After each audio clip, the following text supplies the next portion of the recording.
I am going from this guy to this. Hello, beautiful people. My name is Jacob, and guess what?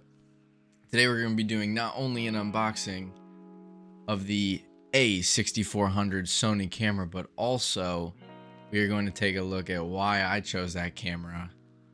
Now, up until this point, any project I've ever worked on has always been on an iPhone. So I figured this is something I want to do. I want to make commercials. I want to make videos. I want to edit things for people. I want to do all this fun stuff, but I can't do it on an iPhone. One, I mean, the iPhone could handle it. It could handle it 100%. But two, it doesn't look professional. So you got to have some sort of professional element to what I'm doing. So, what camera should I get? Well, before I even decided on this camera, there were a couple of things that I wanted to look for because, like I said, I have experience with the iPhone camera, very good camera, but I don't have any experience with photography. I mean, like literally zero. And so there's a lot of elements that I didn't understand. And so I wanted to kind of break it down why I chose this camera, and hopefully that helps you find a camera that you like, whether you're in between cameras, you're just like me getting started or anything like that. So there were three things that I was looking for when I got a camera. And the first one was that I could film in 4K. The reason for that is because when I want to make a commercial or either a short film or a music video or anything like that, I really want to be able to have the highest quality that you can have. I mean, as simple as that. The iPhone can do it, but once again, you lose out on a lot of functionality when you don't have a camera. And I've only shot with it a little bit, but being able to change, just for example, like how zoomed in you are, it's way easier on a camera than it is on an iPhone. It's smoother, it's cleaner, just a couple of things. Not only that, but the camera can shoot at 4K 60 frames, which is amazing. The second thing that was super important to me was that it was somewhat budget friendly. Now, as a person who's just part-time, just a part-time worker, I'm in college, about to graduate. This is kind of like my resume builder, but also my experience builder. So I guess they kind of go hand in hand. But anyway, I wanted to have something that wasn't overly expensive because as a college kid, you don't have much money. It's just inevitable. So don't feel bad if you're in college and you don't have a lot of money. Neither does everybody else. So I wanted to have something that would meet in the middle, kind of like an X. I wanted it to a crossroad where something that was very high quality, but also fair priced. Now, fair is always subjective to whoever the purchaser is, but for me, this felt fair. Super high quality parts. When I pick up the camera, it feels extremely crisp and clean. And when I looked at the individual specs and when I started to just shoot around with it a little bit, for a beginner, just to point and shoot, extremely easy, right? You don't have to know too much about cameras yet. Now, when I bought this camera, there was an option to get a package. I believe if you just get the body of the camera, you can't actually shoot any pictures. So you do need a lens of some kind. I got the 18mm to 135mm lens. The kit, I believe, was about $1,300. But after I did some research, because that was more than I wanted to spend. But that's okay. I did some research and I found that same lens on average is about $550, give or take a little bit, depending on what website you're on, and the body itself's $900.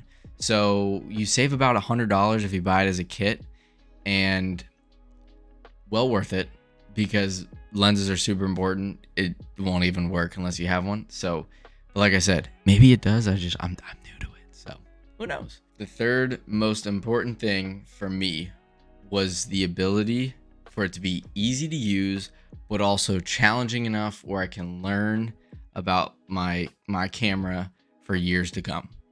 Now, this one's kind of interesting.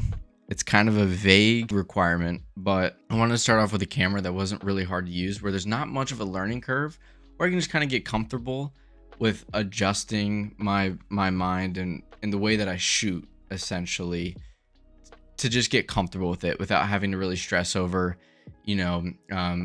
your shutter speed, you know, how much light's entering your camera, all these other things. I didn't want to really worry about that. I literally just wanted to go manual mode and just shoot, or automatic mode and just shoot. Like, I have everything's on auto mode. So until I learn more about it and can talk with more of like the lingo, that's what I wanted. I wanted to start off with something where just a beginner can understand it, but then 3-4 years down the road, once I can actually, like, I can talk the talk, because I'm not super confident in speaking on it because I don't know enough about it, I'll be honest. And I feel like this camera, just after looking at it and from seeing reviews and from looking at the different specs, that there's a lot that you can learn when you're ready for it. And that was the biggest thing for me. I didn't want to just grow out of something this expensive very quickly. I wanted there to be room to grow.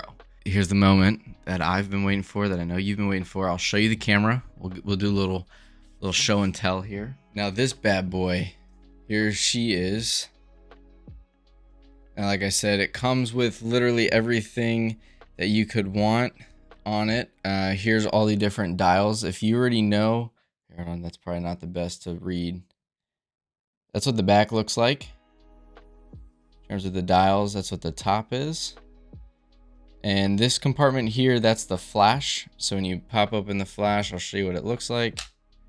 That's your LED light in there. You just press it back in. And then here's your battery right in here with the SD card. It takes the big SD card. And then the cool thing with this is the screen is touchscreen, so you can tap on here. And you can also retract it, so that which I will do eventually, is I'm going to actually start to film. There we go. I'm going to start to film on the camera here. But for now, I still have my little webcam, which you can see in the reflection. But pretty much for everything that it is, like, it's a badass camera. Oh, and then here's the lens that it came with. Let's see if it focuses. There she is. Flipped it the wrong way. I'm getting used to this, people. This is there we go. So yeah, here she is. And it comes with an autofocus and a manual focus mode. Keep it on auto. Very easy to set up. I mean, I think I had it set up and running within a couple of minutes. The longest part was just installing the strap that it comes with, which it's a cool strap. I like it. I don't know if every Sony comes with it, but this is the strap here, and it's got the Alpha logo right there, which I believe is their processor that they use in it. Not sure. You can always let me know. But that's pretty much the camera in and of itself. It's a beaut. Truly is a beaut. And so I'm excited to shoot more on it. But that's pretty much why I chose this. It's going to give me an opportunity to learn more about cameras, cinematography, and photography, all while allowing me to just get started. The best thing to do is just to keep shooting, to keep taking pictures, and learn something new every picture. So that's what I plan on doing. I'll make an update once I've learned more about it, kind of get a feel for it, maybe some tutorials on it. But for now, that's the camera that I'll be using to shoot for anything, any videos that you see going forth. It's gonna be with this guy, and I'm extremely excited, and I can't wait to have you all along on the journey. So hope you all have a good rest of your day, and we'll see you on the next one. Peace.